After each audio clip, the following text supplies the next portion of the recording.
और आइए, जैसा कि सब ब्रदर जिनकी आज जन्म जयंती के उपलक्ष्य में हम सब लोग एकत्रित हुए हैं, तो सबसे ऊपर जो जिनका चित्र लगा हुआ है गोस्वामी तुलसीदास जी, जो रामचरितमानस के रचयिता हैं, उनकी मैं अपनी पंक्तियां सुनाऊं उससे पूर्व उनकी पंक्तियों से शुरुआत करता हूं। स्वागत है। उनकी पंक्तियां हैं, अल पतंग मृग मीन गज एक इंद्री बस कीन, और तुलसी बाकी कौन गत जो पांचों के आदि। भावार्थ है इसका, अल कहते हैं भौरे। एक आदत होती है सुगंध, तो सुबह जब फूल खिलता है तो भौरा उस गंध की वजह से, सुगंध की वजह से उस फूल में जाके बैठ जाता है और खुशबू सूंघते सूंघते शाम होती चली जाती है और उसके आगोश में आ जाता है और बंद होकर के अपने प्राणों को गंवा देता है। भौरा जब काट के निकल सकता था। अले दूसरा है पतंगा, उसे चमक पसंद है। आगस्ट प्रेमी है ये। हाँ, उसे चमक पसंद है। आप देखते होंगे बारिश के दिनों में और बल्ब पे तमाम पतंगा जो है बार बार जाके उसे खूब पता है कि यहाँ मेरी मृत्यु है, लेकिन फिर भी जाकर सुबह झाड़ोगे तो तमाम जो है आपको पस भर के मिलेंगे, अपनी जान गंवा देता। अगर उसे चमक पसंद न हो तो उसकी मृत्यु न हो। अल पतंग मृग, मृग कहते हैं हिरण को। हिरण जो है उसे संगीत पसंद है। शिकारी जब उसका शिकार करते हैं तो मधुर संगीत वो बजाने लगते हैं और हिरण जो है उस संगीत में, उस धुन में मदमस्त होता हुआ आता है, को गंवा देता है। अल पतंग मृग मीन, मीन मछली, मछली जल में रह करके अपना जीवन पालन आराम से करती है, लेकिन शिकारी कांटे में जब आटा फंसा करके उसे डालता है तो केवल उस आटे को खाने के चक्कर में वो अपना जो है मुंह चलाती है और कांटे में फंस जाती है।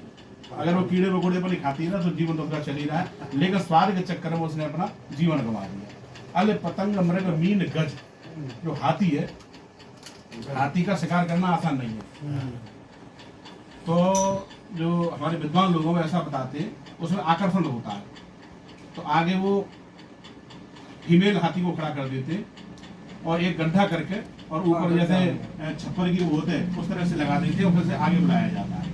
वो एक संग झटका दे आगे आवत और झट गड्ढा में अपने प्राणों को गंवा देता है।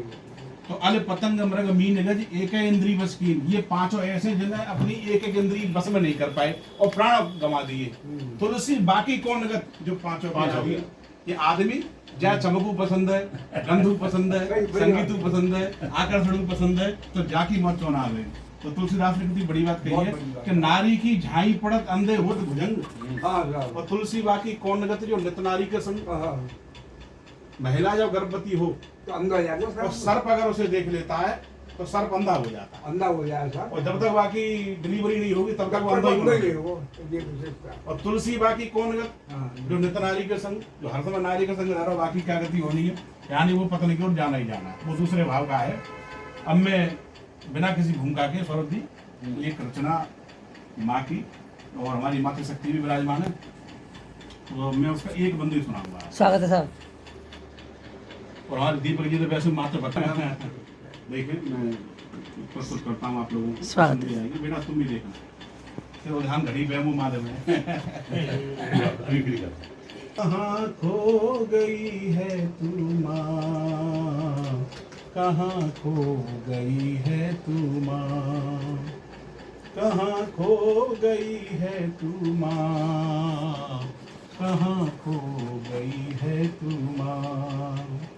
एक बार अपने गले से लगा ले, में मुझको छुपा ले, चलता रहे कारवां, कहाँ खो गई है तू माँ, कहाँ खो गई है तू माँ, कहाँ खो गई है तू माँ।